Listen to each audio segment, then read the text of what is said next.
Hi అండి. Welcome to our channel. నేను అఖిల Raghu. First time మన ఛానల్ ఎవరైనా చూస్తుంటే ఛానల్ని సబ్స్క్రైబ్ చేసుకొని ప్లీజ్ సపోర్ట్ చేయండి.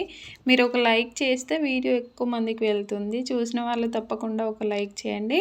అయితే ఇవాళ మనం డ్రై ఫ్రూట్ లడ్డూని చేస్తున్నాం. ఇందులో షుగరు, హనీ, బెల్లం ఇట్లాంటివి ఏవి యూజ్ చేయకుండా మొత్తం డ్రై ఫ్రూట్స్తోనే చేస్తున్నాం. అది ఎలా చేస్తామనేది ఈ వీడియోలో చూడండి.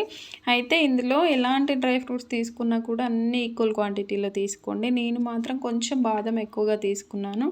అవి నా దగ్గర ఎక్కువగా ఉన్న మిగిలినవన్నీ తక్కువగా ఉంటే మిగిలినవన్నీ సేమ్ క్వాంటిటీలో ఓన్లీ బాదం మాత్రం ఎక్కువగా తీసుకున్నాను. మీకు ఏదైనా నచ్చింది ఉంటే అది ఎక్కువగా తీసుకోవచ్చు.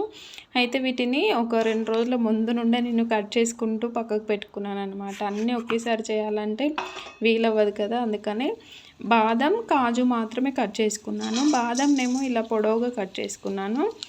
ఆ కాజుని మధ్యలోకి ఒక కాజుని 4 ముక్కల్లాగా చేసుకున్నాను. అయితే మనం వీటన్నింటినీ ఇలా కట్ చేసుకొని మంచిగా కొద్దిగా నెయ్యి వేసుకుంటూ సిమ్లో పెట్టుకొని బాగా ఫ్రై చేసుకోవాలి. మనకి టేస్ట్ రావాలంటే ఖచ్చితంగా సిమ్లో పెట్టుకొని బాగా ఫ్రై చేసుకోవాలి. కొంచెం నెయ్యి వేస్తే ఏంటంటే ఆ టేస్ట్ బాగుంటుంది. అలాగే క్రంచీగా క్రిస్పీగా ఫ్రై అవుతాయి అన్నమాట. మీరు ఏమేమి తీసుకోవాలనుకుంటారో అన్నీ కూడా తీసుకోండి. నేనైతే ఇక్కడ వీడియోలో చూపిస్తున్నాను మాత్రమే తీసుకున్నాను. ఇంకా ఎండు కొబ్బరి, ఎండు ద్రాక్ష ఉంటాయి కదా, వాటిని కూడా వేసుకోవచ్చు. నేనైతే అవన్నీ ఏం వేయలేదు.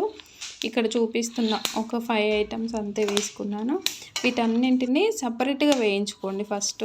తర్వాత మళ్ళీ అన్నీ ఒకసారి మిక్స్ చేసుకుంటూ మళ్ళీ ఒక 2 మినిట్స్ వరకు స్లోగా కలుపుకుంటూ ఫ్రై చేసుకోండి. బాగా మనం వీటిని ఎంత ఫ్రై చేస్తామో అప్పుడే వాటి టేస్ట్ అనేది వస్తుంది. తర్వాత నేను ముందుగానే డేట్స్ని పేస్ట్ చేసి పెట్టుకున్నా కదా, అంటే మనం తీసుకున్న క్వాంటిటీకి డేట్స్ ఎంత సరిపోతాయి అనేది చూసుకొని వేసుకోండి. అయితే ఈ డేట్స్ పేస్ట్ ఉంటుంది కదా, దీన్ని కూడా బాగా మిక్సీ పట్టుకోండి. డైరెక్ట్గా మిక్సీలో చిన్న మిక్సీ జార్ ఉంటుంది కదా, అందులో వేసుకొని డైరెక్ట్గా మిక్సీ చేసేసుకొని ఆ పేస్ట్ని కూడా కొద్దిగా నెయ్యి వేసుకొని కొంచెం అది పచ్చివాసనలాగా ఉండకుండా కొద్దిగా ఫ్రై చేసుకోండి. డ్రై ఫ్రూట్స్ ఎట్లాగో మనం వేయించిన వేడిగానే ఉంటాయి కదా, వీటిని కూడా అందులో వేసుకొని బాగా మిక్స్ చేసుకోండి. ఇందులో కొద్దిగా ఫ్లేవర్ కోసం ఇలాచీ పౌడర్ వేసుకున్నాను అంతే. ఇంకేం వేయాల్సిన అవసరం కూడా లేదు. వీటన్నింటిని బాగా మిక్స్ చేసుకొని కొంచెం గోరువెచ్చగా ఉన్నప్పుడే మనం ఇలా లడ్డూలాగా చేసుకోవాలి. మళ్ళీ అది చల్లారితే ఏంటంటే కొంచెం పొడిగా అయినట్టుగా ఉంటుంది. ఎక్కువేం అవ్వదు, కానీ కొంచెం మనకి ఇట్లా లడ్డూలాగా చేయడానికి కష్టంగా అనిపిస్తుంది. సో ఇలాగా మొత్తాన్ని కూడా మిక్స్ చేసుకుంటూ కొంచెం గోరువెచ్చగా ఉన్నప్పుడే చేసేసుకుంటే సరిపోతుంది. మొత్తం ఇది చల్లారితే ఏంటంటే కొంచెం విడిపోయినట్టుగా అవుతుంది కదా, అలా అవ్వకుండా కొంచెం గోరువెచ్చగా ఉన్నప్పుడే చేసుకోండి. కొంచెం స్టిక్కీగానే ఉంటుంది, కానీ హనీ వేస్తే ఏంటంటే హనీ కూడా వేసుకొని చేసుకోవచ్చు, కానీ అది వేస్తే కొంచెం జిగురుగా ఉంటుంది, పట్టుకోవడానికి కూడా అంత స్టిక్కీగా ఉంటుంది. కాబట్టి నేనైతే మొత్తం కూడా డేట్స్తోనే చేశాను. ఒకవేళ మీకు కావాలంటే అలా వేసుకోండి. ఇదే మన డ్రై ఫ్రూట్ లడ్డు. మీకు ఈ వీడియో నచ్చితే ప్లీజ్ ఛానల్ని సబ్స్క్రైబ్ చేసుకొని సపోర్ట్ చేయండి.